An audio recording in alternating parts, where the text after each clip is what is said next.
He found somebody to cheer for, and he appears to be quite possibly a terrorist sympathizer. But, you can't always pick your leaders. CNN is really upset that Donald Trump and Republicans who support him don't want a terrorist sympathizer in this country. You'll see CNN fall apart over it all. Also, Kamala Harris returns and reminds me that we didn't just dodge a bullet. We dodged a missile. We dodged a hydrogen bomb. She's just bad, and we're going to enjoy watching that. Also, a continuing resolution is hanging in the balance right now. We might have a government shutdown. The Democrats want to shut down the government because Elon Musk is putting government employees out of work. You have to have a graduate degree to understand that logic, but we'll unpack it for you coming up in just a moment. Also, Dylan McVaney joined the ladies on The View, and strangely, Dylan seemed more feminine than half of them. We'll get into all of that and more coming up right now. We're brought to you by Birch Gold. My name is Larry O'Connor. You can call me Larry.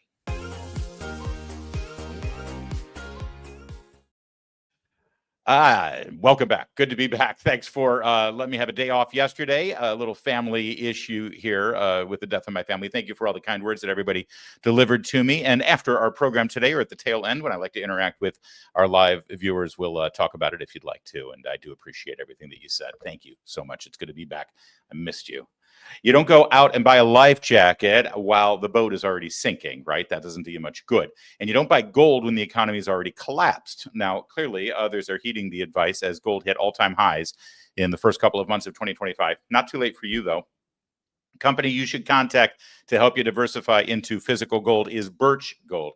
Birch Gold specializes in helping you convert an existing IRA or 401k into a tax-sheltered IRA in physical gold for no money out of pocket.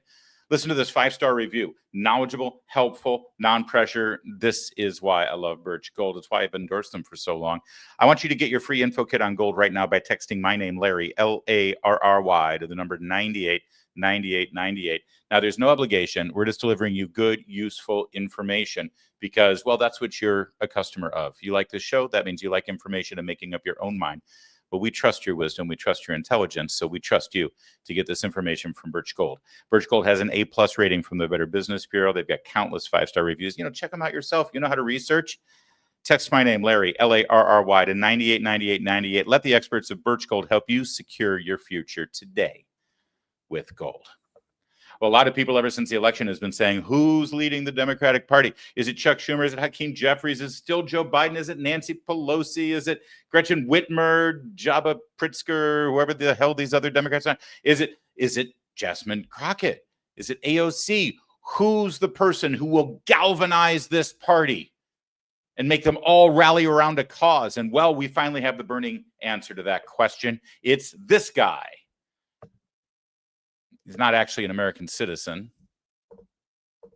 Mahmoud Khalil is actually a terrorist sympathizer, it appears, as he's been rallying Columbia students to protest on behalf of Hamas ever since the October 7th massacre. These protests are not just pro-Palestinian or pro-two-state solution or pro the people of Gaza. No, they're anti-Semitic. They're anti-Jewish. I know this because if you're a Jewish student at Columbia and you tried to walk across the quad of the university that you're paying 80 grand for, you were bullied and intimidated and kept from walking on that very campus. Not because you're an Israeli, not because you're a Zionist, because you're Jewish, because you were born the wrong way, and you don't believe in the same God that Khalil demands that you believe. And this man is now the cause celeb. This man is now the person who has galvanized the Democrats. This is the hill they're willing to die on. That tweet you're looking at right there is from the Senate Judiciary Democrats. This is not from Ilhan Omar. This is not from radical left-wing group that you've been funding through USAID with your tax dollars. This is Dick Durbin and the grown-ups in the Senate who call themselves Democrats. And when they say free Mahmoud Khalil, what exactly do they mean? Well, it's not because he's trapped behind those bars at a park in New York City. No, it's because he's been arrested by the Trump administration. Promise made, promise kept. Here's the announcement that President Trump put out. Following my previously signed executive orders, ICE proudly apprehended and detained Mahmoud Khalil, a radical foreign pro-Hamas student on the campus of Columbia University. This is the first arrest of many to come. We know there are more students at Columbia and other universities across the country who have engaged in pro-terrorist, anti-Semitic, anti-American activity, and the Trump administration will not tolerate it. Many are not students, they're paid agitators. We will find, apprehend, and deport these terrorist sympathizers from our country, never to return again. If you support terrorism, including the slaughtering of innocent men, women, and children, your presence is contrary to our national and foreign policy interests, and you are not welcome here. We expect every one of America's colleges and universities to comply. Thank you. I do like the polite salutation at the end. Thank you indeed. Mahmoud Khalil was arrested in his university subsidized and paid for apartment, even though he stopped being a graduate student at Columbia University in December. Also, can we just look at this guy one more time? Oh, he's just a college student. He's a college student. He's 30 years old. He's 30 years old. Get a job. He used to work for UNRWA, you know, that UN organization that has been implicated as being in league with Hamas and plotted with them on the October 7th terror attacks and participated. Many members of that group did. Yeah, he worked with them too. You know, the law in the United States is if you're in this country illegally and you break the law, you're deported. If you're in this country legally as a student, let's say on a student visa, you break the law, you're deported. If you're in this country as a legal green card carrying resident, which Mr. Khalil claims that he is, you break the law, you do something contrary to the best interests of this country, you are deported. You're a guest here. These are the laws that are currently on the books. In fact, there's some suspicion that Mr. Khalil entered this country under student visa, but then stayed over the time that he should have been here, worked illegally, then ended up marrying some lucky dad's daughter and got his green card. But that doesn't mean that he's not subject to deportation. Also, explain something to me. Why do all these people come to our country and then protest about how evil we are, how awful we are, how we're the great Satan around the planet, that we should be destroyed, but then they refuse to leave? It's like, if you hate our country so much, why do you go out of your way to come here and then protest about how bad we are? And then when we take it, say, you know what, you hate us so much, go home. And then you complain. Well, you'll have to ask a Democrat that, because they figured it out apparently, because they love this guy. Last night on CNN, Abby Phillips and Scott Jennings went after it. I'll remind you, this is Abby Phillips, the host of the show, not one of the paid Democrat agitators to debate with Scott Jennings. No. She's the host of the show. She's the moderator of the panel discussion. I want you to listen to what she has to say and examine how incredibly intelligent and brilliant she really is. Take it away, Scott Jennings. He's a resident alien. He can be deported under U.S. law for if the Secretary of State has any reasonable ground to believe he would have a potentially serious adverse foreign policy consequence. And you mentioned the student organization. The student organization put out. Let me finish. But before you move on, because I think that's a really important point, right? That's the statute that they're using. Yeah. Have you seen any evidence to suggest that there is actually a serious reason to believe that this student is going to be a threat to national security? Okay, so before you hear Scott Jennings' answer, you need to look at his face when the question was being formed. Oh, sure. He protests for the death and destruction of our greatest ally in the Middle East, the one country that we have a partnership with and utilize to make sure that our other foreign enemies, their terrorist states, are not targeting us or targeting our allies in Europe and the Middle East. Oh, sure, he protests as though America is the great Satan and is part of the destruction of the planet and the Middle East writ large. But do you see any evidence that he's a national security threat? Abby Phillips, the resident Mensa member on the set of CNN, asks. All right, so I'll get out of Scott Jennings' way and let him handle this. Is going to be a threat to national security? I mean, I've certainly watched the abomination that's gone on at Columbia and Barnard and other places, and I will just tell you, and I'll just tell you that I'm not going to let you move on, because this is I'll tell you why it's a threat to national security if you let me answer you. Well, Scott, do you want me to answer you or not? Okay. His organization says we are dedicated fighting for the total eradication of Western civilization. He's But not a Scott, citizen. Scott, He doesn't need to be no, here. no, I think I don't that's want to. You absolutely just wrong. described him having viewpoints that you disagree with. Again, is that enough to have someone lose their rights in this country? He has viewpoints that, in my opinion, jeopardize the security of the United How? States. But how?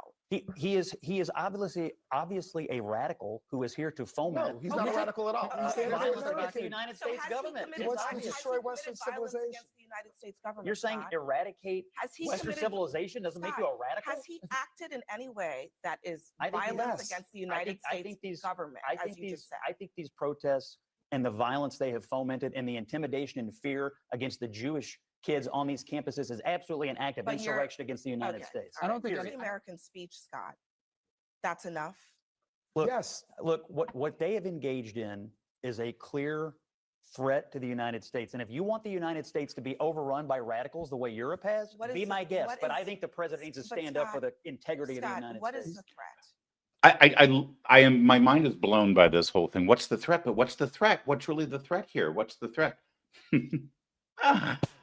First of all, I do love a journalist and a host on a CNN show communicating to a worldwide audience that speech and persuasive arguments and compelling slogans like "we want to destroy Western civilization as it is," that's not really impactful. That doesn't make a difference. She's in the business of ideas. She's in the business of community. I assure you that you're never going to hear me sit here and say that discussing and delivering provocative political or cultural ideas don't make an impact and don't make a difference. Well done, Abby Phillips, undermining the whole reason that CNN exists. If none of these ideas and articulating these things actually have an impact, what the hell are you doing hosting a panel discussion?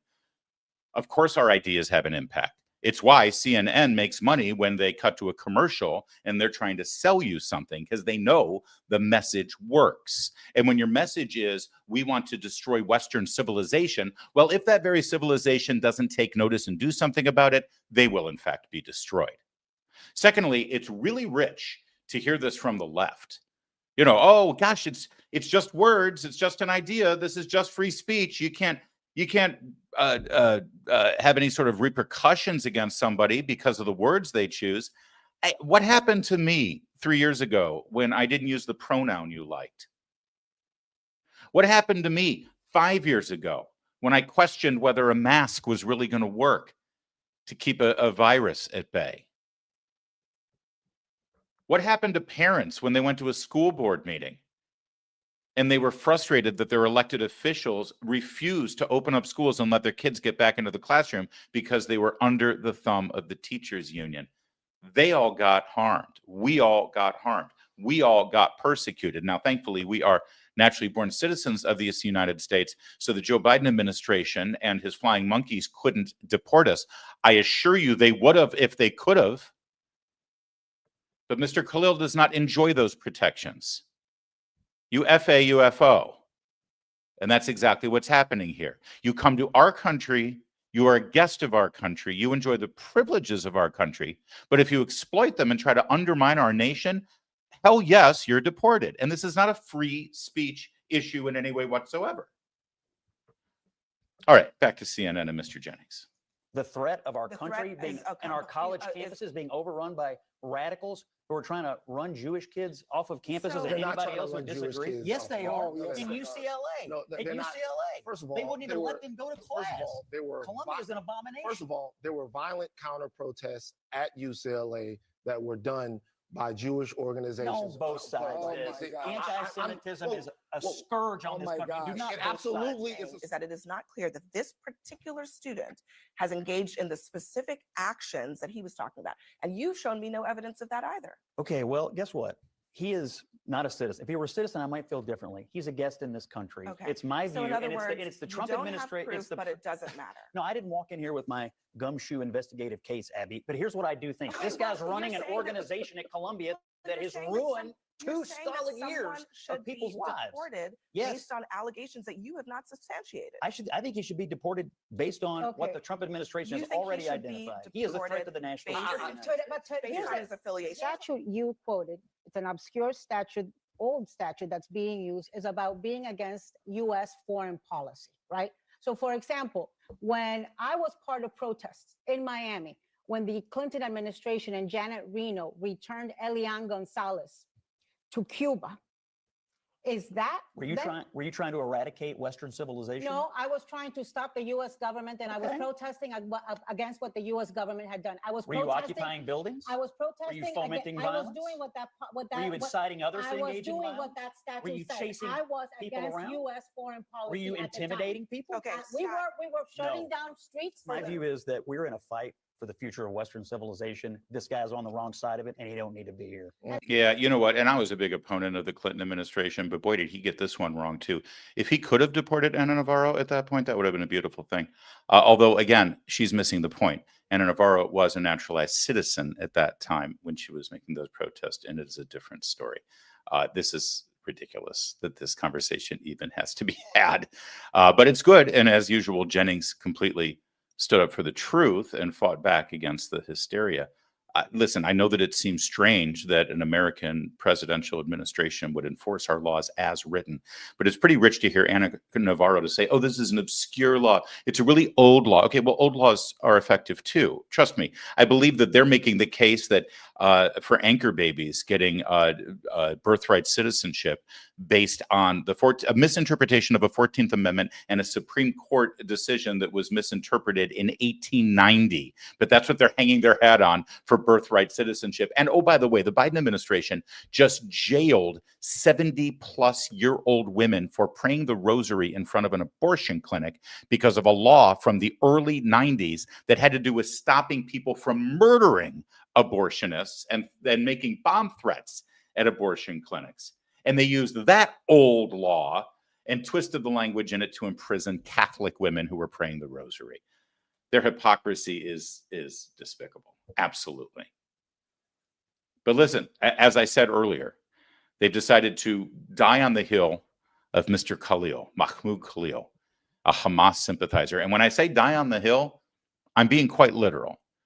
Because you go to the mat and you save him and keep him here, and trust me, that dog will turn around and bite you at some point. You know the story of the scorpion and the frog. Let's turn to the brightest light of the Democratic National Committee, their brand new vice chair, because he's really, really concerned about this development. He might also be concerned that Mr. Khalil might be stealing the limelight since he wanted to be the new darling of the party.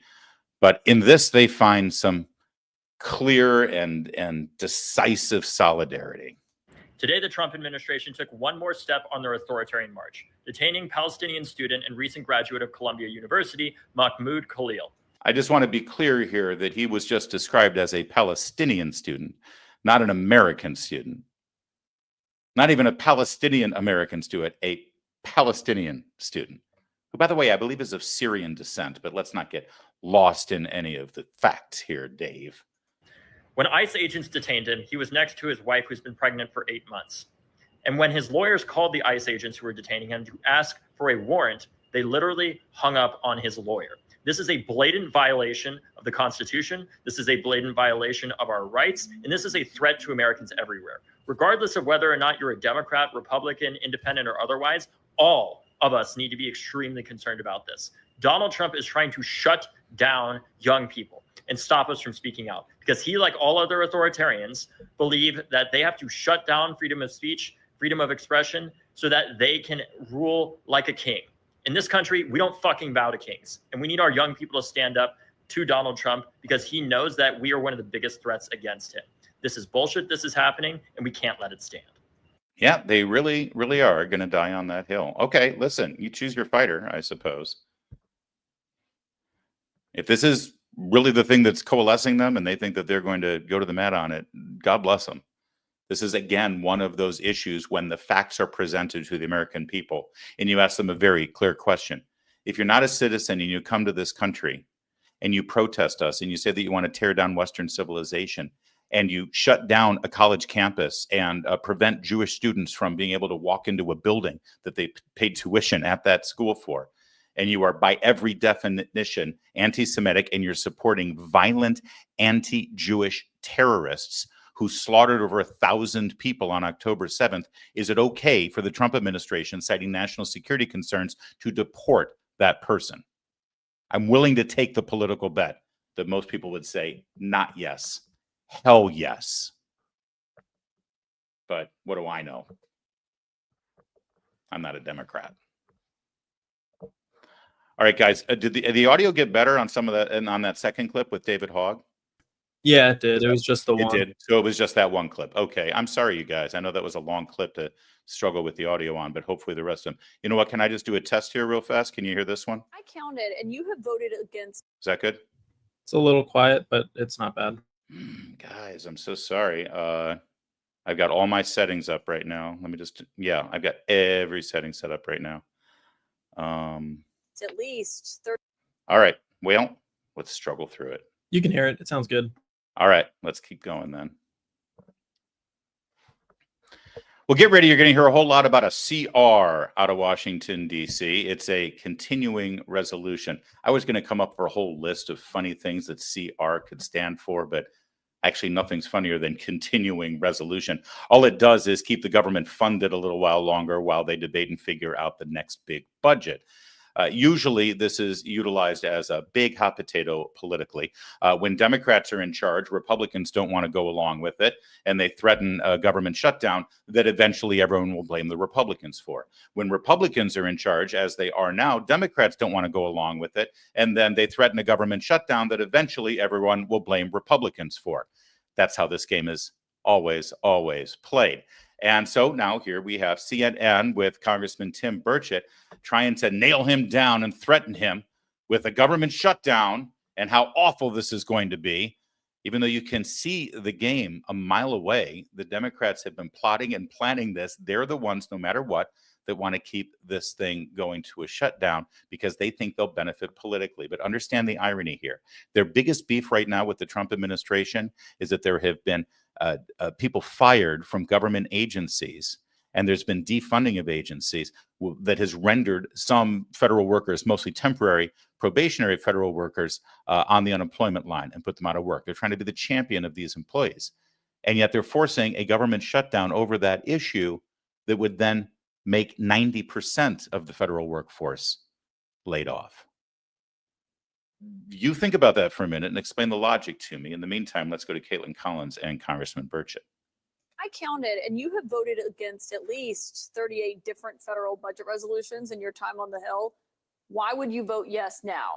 There's actual cuts in there the first time. It has nothing to do with the fact that if you vote no, it could shut the government down? I voted to we've shut the government down multiple times. But the margin is smaller this time. And if, you know, right now there's one hard no vote, Thomas Massey. I don't know of any definite no's. And we see people go from hard no to yes, sometimes pretty quickly.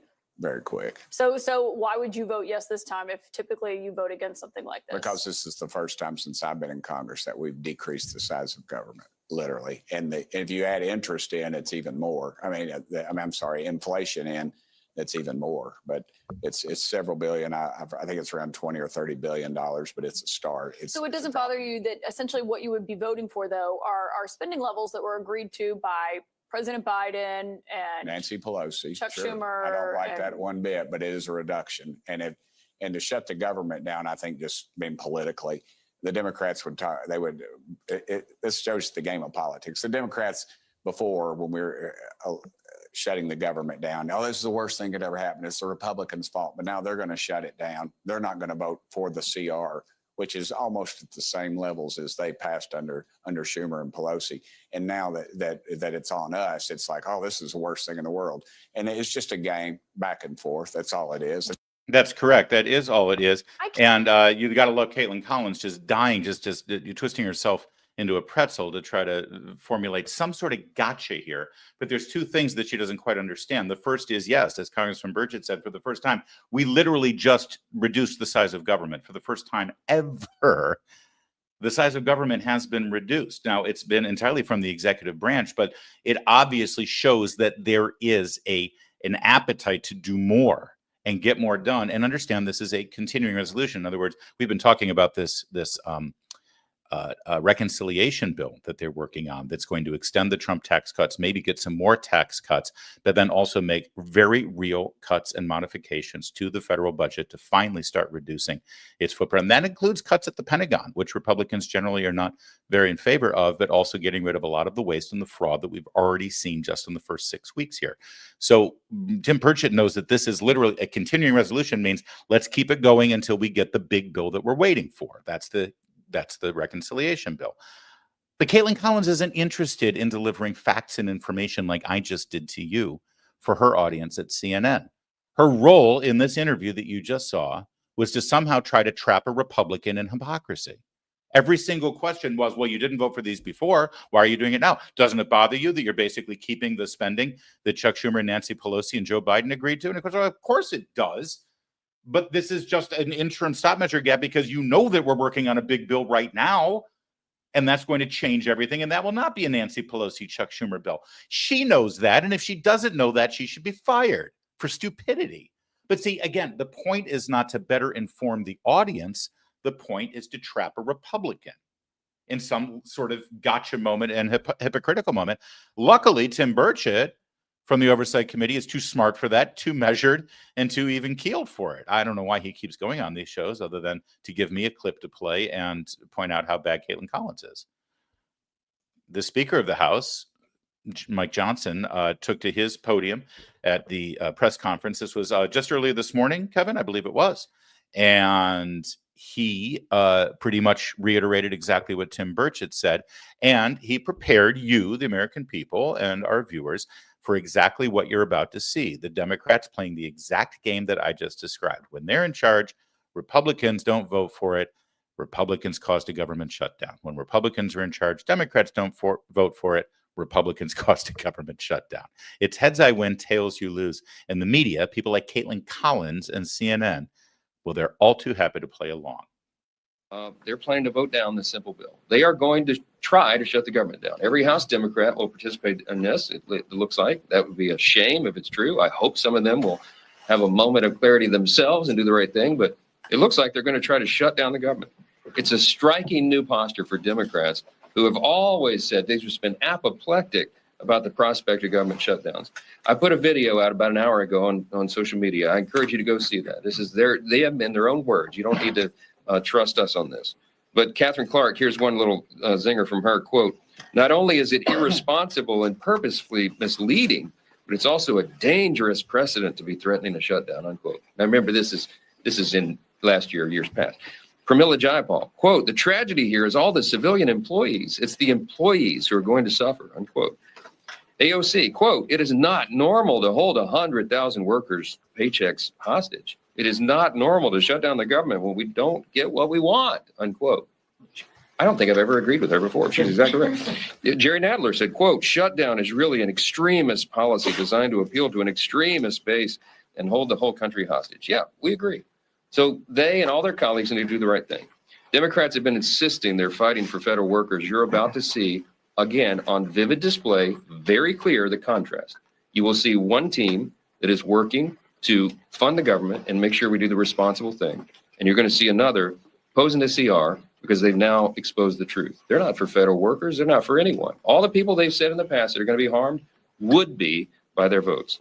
They're using federal employees as props. They're using Medicaid benefits and Social Security checks as cudgels in this thing. The threat of government shutdown, they're using it as some sort of attempt to wrestle power away from the president of the United States, who overwhelmingly won the popular vote, the Electoral College, in every single swing state. Here's the bottom line.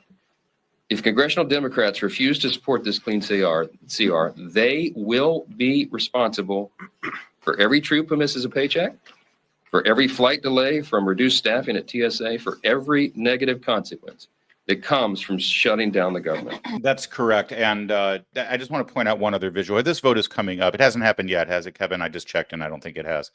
The vote is coming up today, and Johnson can only afford to lose one vote, I think, which he probably already has with Massey, who never votes for these things. But I do want to point out something. You can see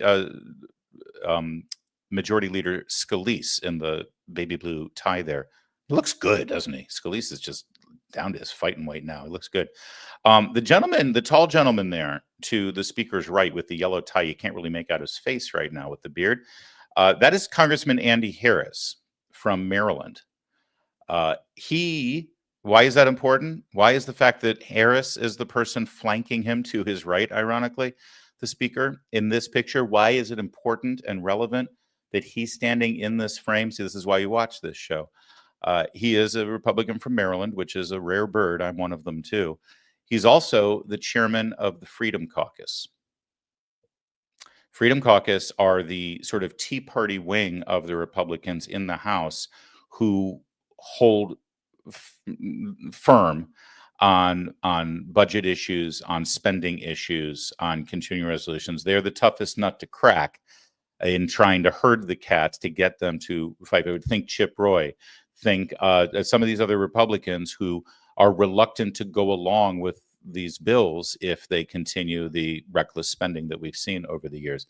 The fact that Speaker Johnson was politically savvy enough to have Andy Harris, and the fact that Chairman Harris wanted to be in this shot, that sends a message to all those Republicans in the Freedom Caucus. Now, that doesn't mean, listen, the Freedom Caucus Republicans sort of go their own way. That doesn't mean they're all going to fall in line. But keep an eye on that, because that's a very important visual. From my eye watching this over the years, that's a very important visual. Did you hear Speaker Johnson say that he put out a video showing the hypocrisy of these Democrats, and he posted it on his social media accounts? Yeah, I heard that too. He suggested that we all go look at it. Well, don't go anywhere. No. You don't need to. Oh, I got it. Of course I got it. Let's take a look. We believe in governance. We want to keep government open. A shutdown is very serious. There are real consequences when the government shuts down. It harms our national security, it harms our economy, and it harms service members, veterans, retirees, and vulnerable communities. We all know a shutdown is unnecessary and completely avoidable. The tragedy here is all the civilian employees. It is the American people who are going to suffer. Border Patrol agents will not be paid. TSA agents will not be paid. Small businesses will be hurt. Not only is it irresponsible and purposely misleading, it is dangerous precedent to be threatening a shutdown. I'm worried about our air controllers, those in the military. We have over almost 40,000 in the military, as well as personnel who work in the military, and they won't have checks. I mean, this is real. There are real people's lives at stake. It is not normal to hold 800,000 workers' paychecks hostage. It is not normal to shut down the government when we don't get what we want. Our troops deserve better. Our children deserve better. And the American people deserve better. These chaos agents, they don't have a plan B.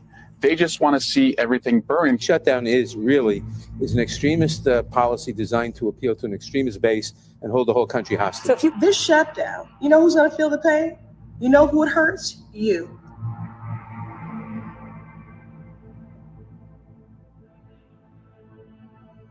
There you go. Nice job from the Speaker's office there. All right, so there you have it. Obviously, this is hypocrisy for the Democrats. And by the way, you may be surprised for me to say, or for you to hear me say, it's kind of hypocrisy from Republicans too. That's the thing. I'm just sick of this game on both sides of the equation. Let me be clear. It would suck if I worked for the federal government. It's my kid's in the military. She might miss a paycheck or two if this thing happens, if there is a so-called government shutdown. It does suck. Everybody will get paid. If they don't get paid right now, and they have to miss a paycheck or two, which I'm sure, I mean, you're thinking, gosh, I miss a couple of paychecks. That's a bad thing. You're right. It is. Let me just say something. If you're a federal employee or if you're in the military and you've been alive for the last 20, 30 years and you haven't put money away, I'm sorry. I know this is really elitist of me to say, but if you weren't aware that the possibility is that at some point the Republicans and Democrats would fight during a budget time, and that you might have to get a deferred payment, if you didn't realize that, I'm sorry. I'd say this to my own child, by the way, who might not get a paycheck if this happens. I told you should put your money away because this might happen. Now, that sucks if you're a federal employee, but guess what? You get a lot of great things being a federal employee. You get a pension that no one else on this planet gets. You get health care like no one else in this country gets. You get a lot of benefits and a lot of vacations and a lot of days off. And to be honest, other than the people in the military and some other people in law enforcement and the intelligence communities, you're getting paid a lot more than somebody in the private sector would get paid for the same job that you're doing. All right, so everybody just chill. If they pass the continuing resolution, we'll continue the bad spending of Pelosi, Schumer, and Biden until we get the Trump, Johnson, and Thune reconciliation package. And by the way, that's probably not going to be great either, but it's going to be better. And then we'll go through this fight again, and we'll get the votes, and Democrats will threaten a shutdown, and we'll have all the same rhetoric, and it's all a game. And it's just tiresome. It's boring. And now we're the Republicans, so we're on this side of shaming them for threatening a government shutdown. I don't even think it's going to happen. I think we have the votes, and we shouldn't worry about it. But I don't know about you. I get sick of it. I know you get sick of it. And one thing I think might be fun and refreshing, and maybe, I don't know, a little bit out of the ordinary and off the beaten path, is if somebody actually sits in front of you and said, this is all pretty much bullshit, which it is. But the Democrats will get all the airtime, and they'll be all over broadcast news, and they'll all be champions and celebrating the fact that they're the ones who are now shutting down the government, and they'll be heroes. And if it were Republicans, they'd be demons. That also gets tiresome, and that always goes one way. And you can thank your mainstream media for that.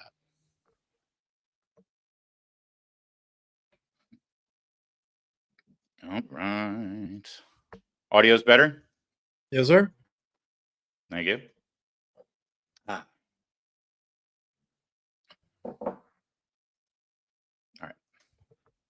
Kamala Harris appeared yesterday at a conference on artificial intelligence.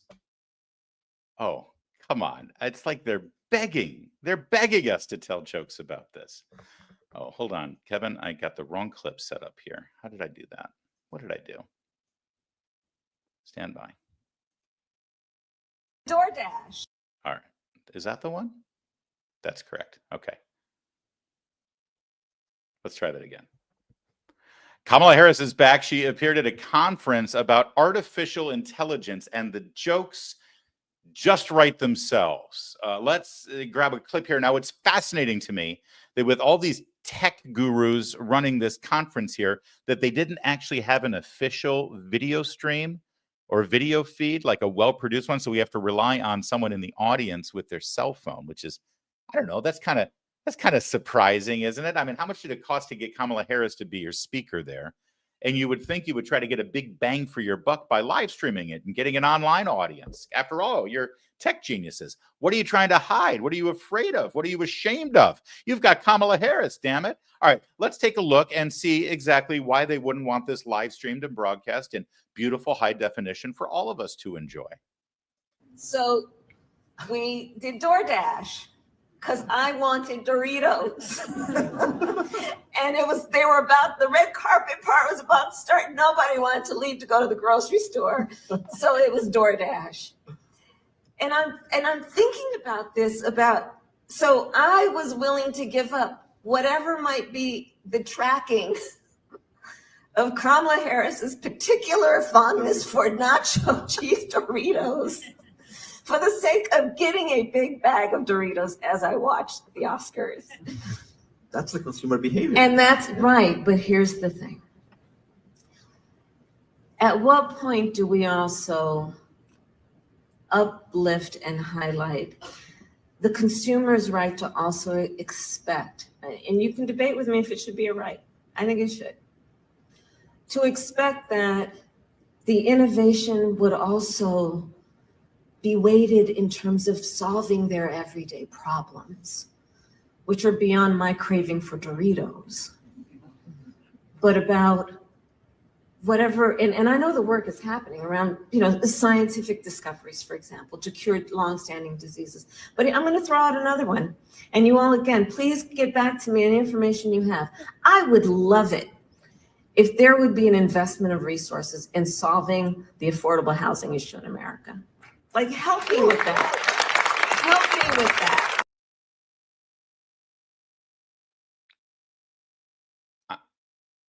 I'm convinced that God's hand was involved in the last election, more so than ever before. We may be, those of us who are alive right now to absorb this moment, we may be the most fortunate, blessed generation of Americans in our 250-year history. The fact that we came so close to having this person as our president is absolutely terrifying. That it was as close as it was. Artificial intelligence, you say? That's what we want Kamala Harris to come and speak about. All right, so when we get past the Doritos here, I do want to watch this together because this is worth examining frame by frame almost. I want to Zapruder film this. So let's just stick on the same screen together. That's the consumer behavior. And that's right, but here's the thing. All right, she's about to go into a disjointed, four-pronged, rambling sentence. Some may call it word salad. I want you to try to follow along, and I'm going to point out when she pivots and never actually completes any one of the four thoughts that she attempts to begin, because I don't think she actually knows what the hell she's saying, but she believes that she just needs to keep moving her mouth and pushing air across her vocal cords in some way to articulate words that makes her feel like she's smart and nobody else is paying attention. And again, we've now answered the question, why didn't they live stream this? Can you imagine the comment section and the live chat for this? All right, so here we go. Are you ready? Hold on tight. We're gonna go on this roller coaster ride together. At what point do we also uplift and highlight the consumer's right to also expect? And you can debate with. All right, so she stopped. She interrupted herself in the middle of the sentence. But at what point do we uplift and highlight the consumer's right to expect? Put a pin in that, remember. But then she stops herself and says, and you made a maybe whether it's a right. And you can debate with me if it should be a right. I think it should. Okay, so she thinks that the consumer has a right, and that right should be uplifted and highlighted. And she's asking this industry of experts in artificial intelligence, at what point do we uplift and highlight the consumer's right? And she believes it's a right to expect, what now? To expect that the innovation would also be weighted in terms of solving their everyday problems. So she thinks consumers of artificial intelligence have a right. Rights are given by God. That you have a right that no one can infringe on. That you have a God-given right to expect the technology is utilized to solve your everyday problems. I don't know how to make my brain think like this. Do you? And then she goes on. She goes on to give a perfect example of how artificial intelligence should be used to solve your everyday problems, because that's your right, don't you know? Which are beyond my craving for Doritos. But about whatever, and I know the work is happening around, the scientific discoveries, for example, to cure longstanding diseases. But I'm going to throw out another one. And you all, again, please get back to me any information you have. I would love it if there would be an investment of resources in solving the affordable housing issue in America. All right, so I don't know how we went from artificial intelligence and your right to expect that the technology is utilized to solve your everyday problems that then got tangentially directed toward solving chronic illness, which I guarantee you, with the money that the medical industry and the scientific research community and the pharmaceutical community has at their disposal, I assure you, they are spending a lot of money on artificial intelligence to cure chronic illness, or at least present to the world that they've cured it with a new drug that'll cost you a lot of money. But then we go right from there to an investment in solving the affordable housing crisis, which, by the way, just 6 months ago, when she was way too close to be the president of the United States, in her platform, she actually had a solution to solve the affordable housing crisis. It's the same solution that her pals in California have been running on and winning on for 20 years. You know, the state that spends all that tax money to solve the affordable housing crisis, and now they have 50% of America's criminal vagrants, homeless people living on the streets. But they're the ones who have the solutions. And now she's going to an artificial intelligence conference to ask them to invest in solving the problem that she claimed just a few months ago she had a solution for. Did you follow that? All right, there's one more clip, again, taken from somebody's smartphone in the audience. Let's see Kamala Harris's very real organic intelligence at work at this artificial intelligence conference. Believer in sharing the enthusiasm. Let's share it. And then figure out how it is that we do that. How do we actually accomplish that? And I do think it is about giving more information about how it's working, where it's going, what the intentions are, in a way that you have to have some level of confidence that your enthusiasm about this will be shared if people know what you know. We've got to watch this one together again, too. This is too good to be true. Honestly, I think if I were interviewing Kamala Harris for the conference about artificial intelligence, my first question would be, I want to give you all the time that you want. The stage is yours. Please, could you tell us from beginning to end everything that you know about artificial intelligence? Take your time. What in the hell are these people? Why did they invite her to this exactly? How are these people more enlightened about artificial intelligence by listening to Kamala Harris barely utilize what's left of her organic natural intelligence? I just, again, understand that this is a conference about AI and the use of AI in our everyday life and the advancements of technology with regard to AI, building us to the new frontier of artificial intelligence integrated into our lives. You're in this audience, you're a player in this game, and you hear this from Kamala Harris. Listen to this sentence with me. Believer in sharing the enthusiasm. Let's share it. And then figure out how it is that we do that. How do we actually accomplish that? And I do think it is about giving more information about how it's working, where it's going, what the intentions are, in a way that you have to have some level of confidence that your enthusiasm about this will be shared if people know what you know.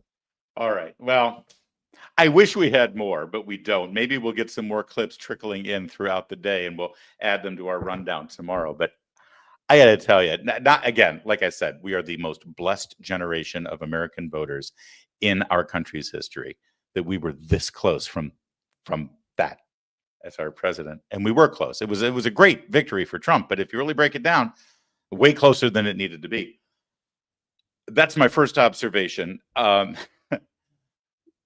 The second observation, and I think it's actually a grander one here in the large scheme of things, when you really think about it, and you really weigh where we are and who Kamala Harris is and how she still has influence in this country, this is the most important data point that you need to understand.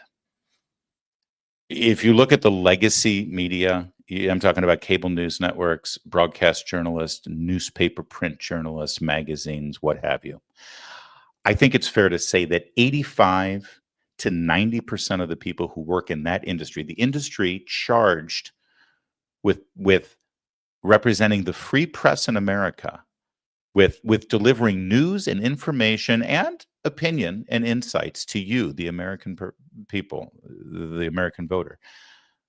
85 to 90% of the major players in that industry, from the reporters to the journalists to the researchers to the writers to the producers to the anchormen and teleprompter readers, all the way up to the C-suite and the executives, 85 to 90% of them were crushed when she didn't win the election. Not only were they crushed, they were shocked, because after all, everyone they know and work with and live with, they all voted for her. How did this happen? everything we see having to do with Kamala Harris and Tim Walz, two people that those media personalities all tried to sell to you as the smartest, bravest, most amazing, and normal people in our country. Everything about that campaign and the fallout afterwards is a direct indictment of how corrupt our media is in this country, and tangentially, why we exist and why we're here for you and why you keep coming back for more. Thank you for that.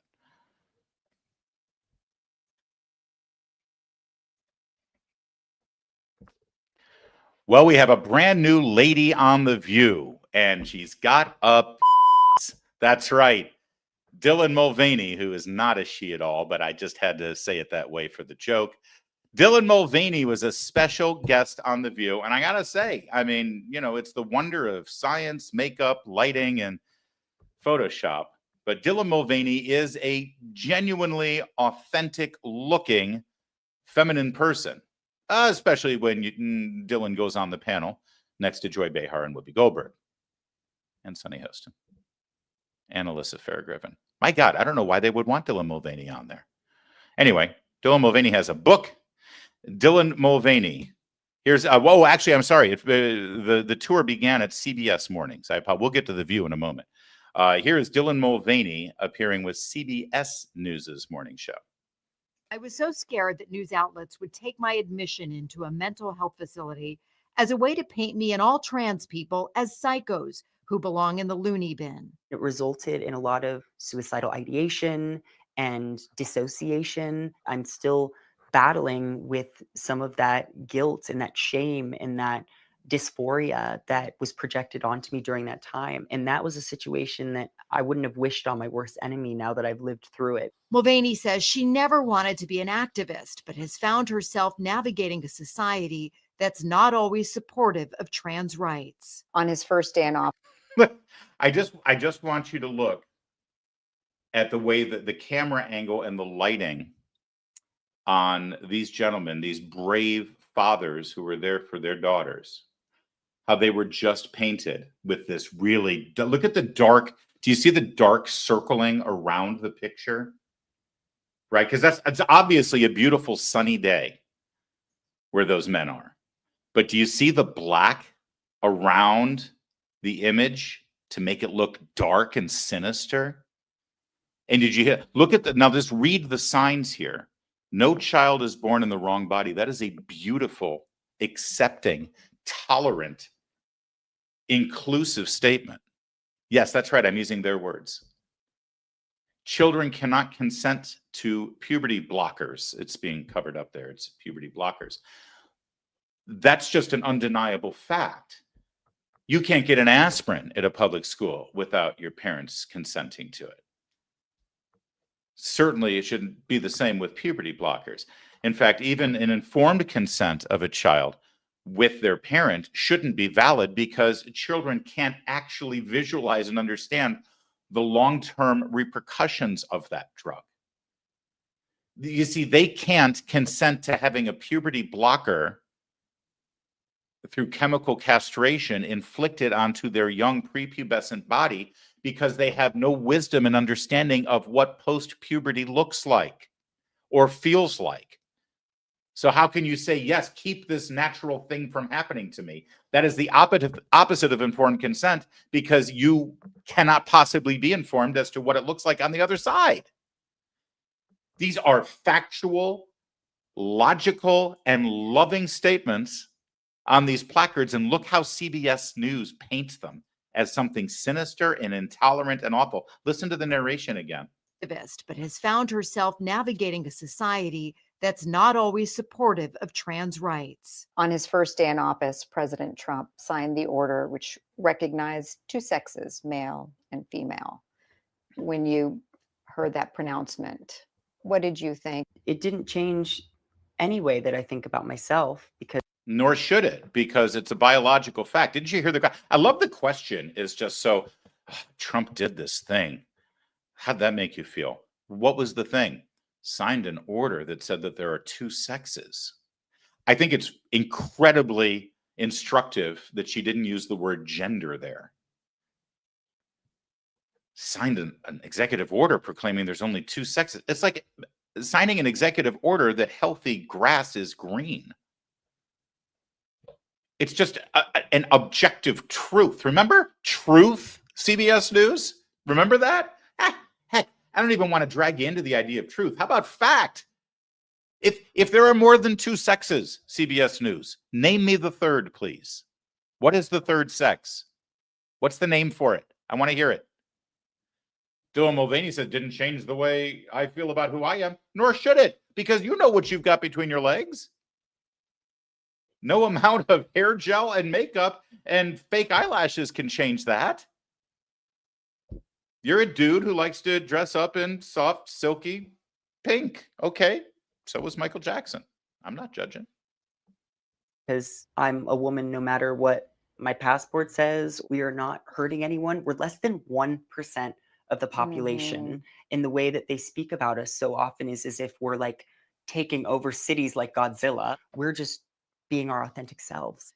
The Trump administration. I just want you to know that there's nothing authentic about that. I'm sorry. It's just amazing to me that you look at a person who has gone through extraordinary lengths for facial reconstructive surgery, God knows whatever other kind of reconstructive surgeries in their body. I have no idea. Goes out of their way to wear a ton of makeup to keep the 5 o'clock shadow from growing in with fake eyelashes. This is a man who is cosplaying as a woman and then says, I'm just being my authentic self. No, dude, this is authentic self. I just rolled out of bed. I barely combed my hair. I did not shave. All right, I've told you too much. That's fine. This all has to do, obviously, with the White House. So let's be sure we have an aerial shot of the White House. The Trump administration has also tried to ban gender-affirming care for people under the age of 19. A federal court has blocked that for now. And what do you say to those who do question gender-affirming care, believing that it could be irreversible and lead to problems later in life, even cause regrets? I don't have the lived experience of a trans child that was able to seek out that care, but I ultimately do believe that parents know their child better than a government does. We should let those families figure out what is best for them. Yeah, well, I just want you to know that those parents and those families are hearing from their doctors one-sided therapy solutions. In fact, there's a lawsuit going on in Colorado right now with Alliance Defending Freedom. They've taken up the cause of the fact that there's a law in Colorado that if a child or even an adult goes to a psychotherapist or a psychologist with gender dysphoria or questions and confusion about their sexual identity, and they say, listen, my name's Dylan. I'm a man, but something inside me is making me want to present to the world as a woman, and I don't want that.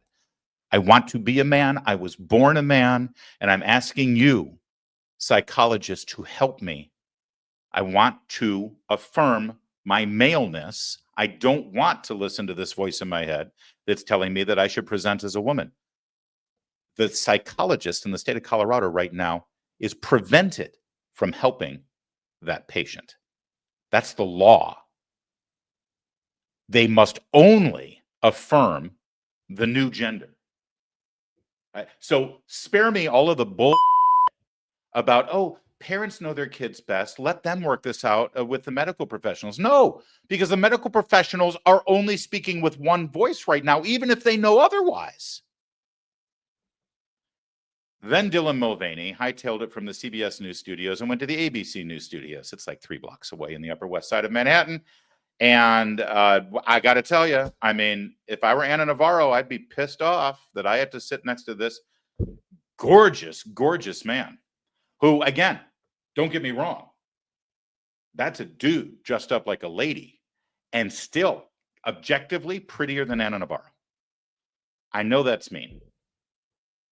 You come here for the facts. It's not my type or anything. Don't get me wrong. But I can objectively. But I mean, just look at the comparison.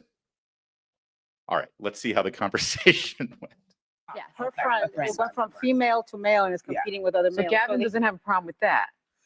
Well, I think part of the problem that the trans community is facing, and it's the same problem that women face is if you don't know anything about our bodies, you don't know how it works. So when you come in and you say, oh, you know, these are men, you know, Competing against women, you're assuming that the women are weak and just can't do anything except they're here. Have you seen female athletes? They know what they're doing. So I'm not sure what's going on or why this is an issue. The same for me as when people say, oh, you know, I don't know how I feel about you. You do. God doesn't make mistakes. No. And the challenge is not to the trans people, it's to the people who are not trans. That's what God is looking to see, how you treat people. Yeah. That's what is happening. So I was just curious as to. That is borderline evil right there. Can I just zoom in right here on this there? No, hold on. I need to find it. Oh, where was it? There it is. There it is. That's the look I wanted to freeze on. Whoopi Goldberg saying that the real problem is you. God doesn't make mistakes. God doesn't make mistakes, and that's why we need a lifetime of pharmaceuticals and radical, disgusting, if I described it to you, you would probably come close to vomiting, surgical procedures to alter the beautiful body that God gave you so that your brain, whatever's going on between your ears, can somehow pretend like it feels better about your body. But God doesn't make mistakes. You know, if God didn't make mistakes, then you wouldn't need to go through all of that alteration. Right? So to twist that idea that God did not make mistakes and God made us all perfect individuals just as he intended, to twist that beautiful idea into affirming somebody destroying God's creation, it really is a special kind of evil, or ignorance, or both. Could be both. But this smile on Dylan Mulvaney's face came when Whoopi Goldberg was insulting every female athlete out there. Can I use the word female? Is that still allowed? Saying, oh, you know, you're worried about men invading women's sports, or these transgender girls playing sports, and you act like female athletes are, oh, what's going to happen to us? You know, these guys. Look at the person that's on your screen right now. This Dylan Mulvaney. Dylan Mulvaney has no idea what it is to be an athlete, male or female. Dylan Mulvaney was a show tune singing chorus boy in the national tour of Book of Mormon. Dylan Mulvaney doesn't know anything about athletics and sports. Last week, I interviewed Peyton McNabb. She is a female volleyball player, played volleyball for her high school in North Carolina. She was good, a really good female athlete. But you know what? The best female athlete can get severely injured by a mediocre male athlete. Serena Williams couldn't have played tennis against like the top 200 male tennis players. And she's the best tennis player, female tennis player ever to play. Peyton McNabb was playing volleyball for a high school team, a high school girls team. And on the other side was a biological male playing as a woman. In girls volleyball, they have a lower net. Why? Because girls can't jump as high as boys, generally speaking. And your very best girl volleyball player can jump really high, but not as high as the most average male volleyball player. That's just the truth. And so here was Peyton McNabb playing volleyball for her high school team. And over on the other side was a mediocre male player, but he was playing as a girl, and he got up higher than the other girls did. And he was able to spike that ball, and the trajectory of that ball came down at a sharper angle than it would have had he been playing on a boys' court, because the net would have been higher. But because he got up higher than that net than he would have as a boy, playing as a boy, that ball came down in a violent way. Hit Peyton McNabb in the head and caused her traumatic brain injury that she will have for the rest of her life. And Whoopi Goldberg just raised her middle finger at Peyton McNabb and said, yeah, go f yourself. I don't care about you. My agenda with chorus boy Dylan Mulvaney is more important. these people are hateful. They really are. And what's worse is they're hateful, but they shroud themselves, cloak themselves, and camouflage themselves with the appearance of love and compassion. I close with this. That same Whoopi Goldberg left the set, walked down the street in Upper West Side Manhattan, and was encountered by that guy who does the Trump impersonation and confronts celebrities on the streets as Donald Trump. And well, here's the point of view of the Trump guy, and here's how it went.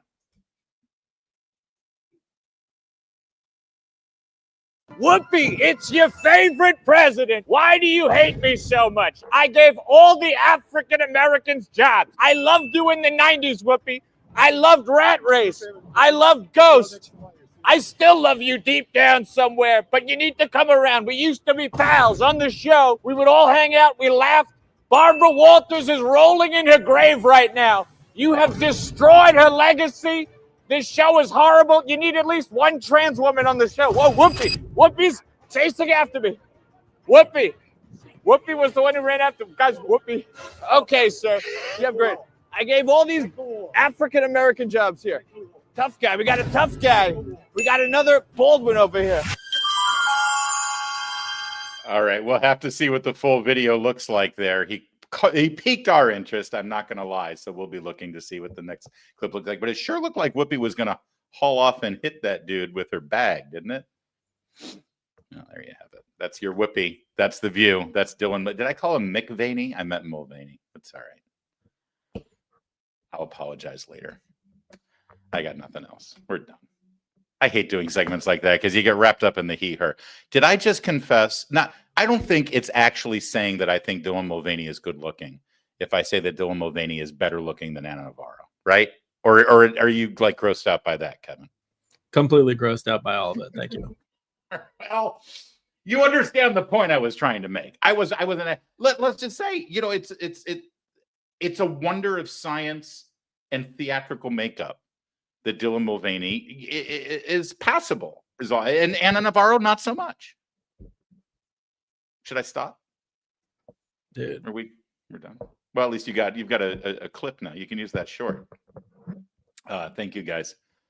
Thank you guys so much for being here today. Sorry we missed the show yesterday. Good to be back. Sorry if the energy was down on the West Coast right now with Family Matters, and so not getting as much sleep as I normally would. But we were happy to deliver a show to you today. Thank you so much for watching. Oh, and we got a super chat, a $10 super chat from Jeff, Ball State alum. Oh, the story about my father in the opening night of Sunset Boulevard. Well, my dad just passed away on Sunday. That's why I'm out in Portland right now. And Jeff is a very sweet guy, and he's asking for a story about my dad. And you're going to make me try to tell a story without crying. So